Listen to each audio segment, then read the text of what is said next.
loss of loved ones, consequences of traumatic events. Not everyone can come to terms with the pain of loss, since the death of loved ones causes an emotional outburst, a range of feelings, and their selectivity prevents the full experience of grief. Clients often turn to a counseling psychologist in order to speak out. In the course of the conversation, the client expects to receive approval for his own actions committed in relation to the person when he was alive, to ask for forgiveness, to let go of offenses, to say words of love to the departed. The result of the work of the counseling psychologist is the calming of the person who has applied for psychological health, his positive state, balance, new goals, and desires for the next stage of life. As an illustration, let us dwell on some cases from our experience. Vicky and Verna, twins, 6 years old. Both girls attended preschool. In the family, their father died suddenly, and after a short time, their mother married another man.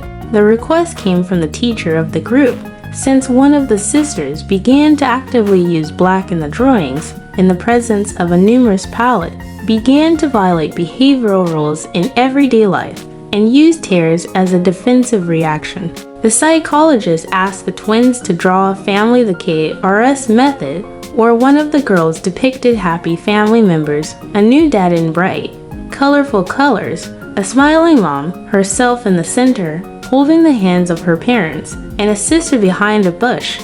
Another girl drew a disunited family, with a large silhouette of her departed father depicted in a black pencil, whom she held tightly by the hand. Above his figure, in large letters, was written Daddy. The new family member was absent from the picture. In a conversation with Vicky, it was found out that the girl loved her father, but after he passed away, her mother became sad. And only when Father Steve appeared, Mom began to smile, stopped crying, became affectionate, bought new dresses and toys. Verna's story showed that she was very homesick for her father, for walks and games together.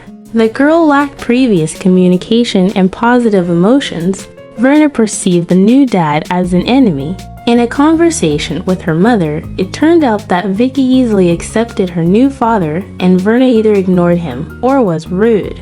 At first, the new dad communicated equally with both sisters, but the rudeness and rejection on the part of Verna pushed the new member of the family away, and he began to pay more attention, give gifts, spend time with Vicky, who gratefully accepted his good attitude towards her and generosity. Mom, in order to preserve the relationship with her husband, did not interfere and tried to please her beloved man and Vicky in everything. So, we see that Verna could not come to terms with the departure of the dad. She suffered from a lack of attention and love. Psychocorrectional work with this child was carried out individually and in a subgroup. Individual work included general storytelling, drawing with paints, pencils, working with plasticine, and game therapy.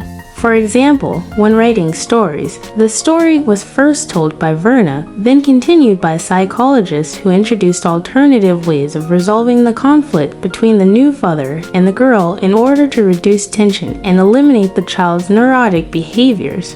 Dolls from the Barbie series were used in play therapy. Mom, Dad, new dad, twin sisters. Various situations in the family and options for solutions were played. In addition, in a playful way, Verna thanked her dad for being a very good dad, told him how much she loves him, misses him, takes care of the toys he gave her, how she wants to hug and kiss him. With the encouragement of a psychologist after 4 sessions, the girl accepted the idea that her father should be released into another world, but he would always love her. Work was also carried out in a subgroup of 6 people, where special classes aimed at the development and correction of various aspects of the child's psyche were used. Psychogymnastics. Here, all the children together with a psychologist took part in the common storytelling. In addition, children were taught various movements and self-relaxation. Behavior correction was carried out with the help of role-playing games, which helped to reduce emotional stress. Certain difficulties arose when the work was carried out to accept the new father, so he was invited to a couple of classes with the consent of the girl. Together with the new dad, they made joint crafts from plasticine, drew common drawings, and composed names and quatrains for them. The result of the rapprochement was especially influenced by the game 10 Words, where first father Steve said good words to Verna with each step, and then Verna. In one of the sessions, all family members were invited in order to accept each other, and elements of body-oriented therapy were also used. So, as a result of psychocorrectional work, Verna let go of her own father, changed her attitude towards the new family member, and accepted him. Drawing the family, the girl depicted her father Steve in a color version, which held Vicky and her mother by the hands. Verna drew herself smiling, with flowers in her hands. No further work was carried out as the girl went to school. To illustrate how to work with an adult client on the loss of a loved one, I will give the following example from practical experience. Let's take a closer look at this case. Sarah, 37 years old. Her husband died in the accident. In the course of the conversation, the woman had a depressed mood and occasional unsupported small tantrums. Telling her story, Sarah blamed herself for not doing everything to save her loved one. Her husband died in an accident. The day before the tragedy, the spouses quarreled and were in a state of quarrel. After his death, the woman's sleep was disturbed, tearfulness appeared, and she wanted to visit her husband's grave more often. Only when she was next to him did Sarah calm down. This client needed psychological help, so the work was not limited to one meeting. During the consultation, the next time we worked within the framework of Gestalt psychology. The pattern used was based on the end of an unfinished conversation. Therefore, in order to bring Sarah back from the traumatic memories of the past to the present, an anchor here and now was placed. Sarah was asked to imagine her departed husband sitting on a chair opposite him and describe him aloud, to tell what he was like in life. This contributed to the client's immersion in the situation. Then the woman talked aloud with the projection of her husband, told everything that she did not have time to say during her lifetime. She thanked him for a happy family life, for support and a sense of shoulder, for flowers and gifts for a reason and for no reason, for the fact that she felt like a woman with him. However, the feeling of guilt because of the quarrel the day before did not let Sarah go, so she turned to the image of her husband with the words, "Forgive me, my love, for the fact that I did not restrain myself and said a lot of bad words to you, which I regret very much now. Gradually pronouncing everything that had accumulated in her soul and disturbed her peace. Then, at the request of the psychologist, the woman sat down on the chair of the deceased and tried to feel whether her husband was offended by her or not, whether he was ready to forgive her or not.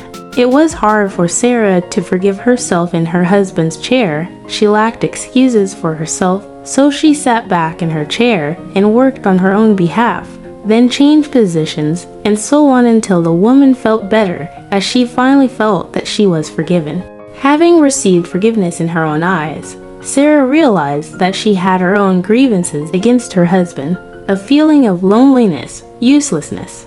There was a family, and suddenly, as a result of a tragic accident, the woman was left alone. She was abandoned overnight, and she became useless to no one, like a broken doll. Having expressed her grievances, Sarah sat down on the chair of the deceased, turned to herself, and asked for forgiveness on behalf of her husband.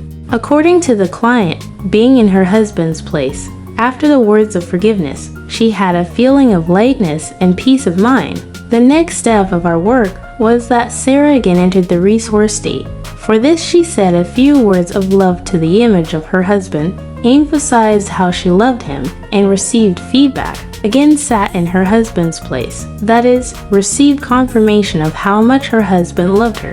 At the end of the work, a conversation was held about the need to release the deceased, to say goodbye to him forever. Sarah answered the question about her readiness to let her husband go with consent, then calmly said, "Goodbye, I let you go." Turning to the client in the guise of the deceased and asking, "Are you ready to leave? Do you want to stay any longer?" They received the answer that they want to leave. After that, the chair of the deceased was removed.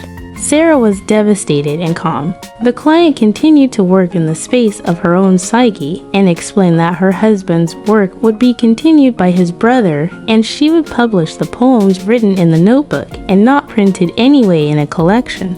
According to Sarah, the situation taught her to be more tolerant, self-reliant, independent, respect personal space, and forgive others. In a sustainability test, the client replied, "Do you feel a strong sense of distress when you think about your husband?" and replied, "I calmed down." Next, let's focus on an example from personal experience. Mother, 29 years old. The death of a child is the most terrible thing that can happen in a family. David, 9 years old, is a cheerful, sociable boy, a leader in the class. His drawings were published in children's magazines.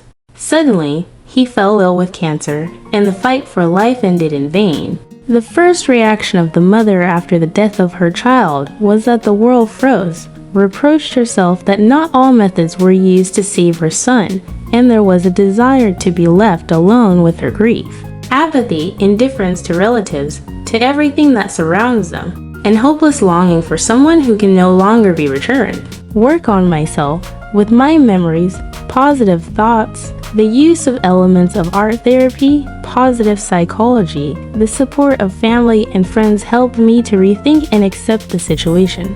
The mother's life was qualitatively changed. So, the death of a loved one is a great grief for a person. In addition, it is a kind of impetus to reorganize and rethink your life. In order to get over the loss and come back to life, there is important inner work to be done. This will help you get out of dependence on the departed, adapt to new realities, and accept the situation. At the same time, the death of a loved one, being a difficult event associated with many sufferings, also has a positive side. Thus, gold, tempered in the fire, becomes purer, and a man, having passed through sorrow, can become a better man. Thus, the pain of loss is associated with strong emotional experiences that disturb the inner balance of a person. The help of a psychologist helps the client not only to find himself and find peace of mind, but also, based on the results, to build his future life in the most favorable way.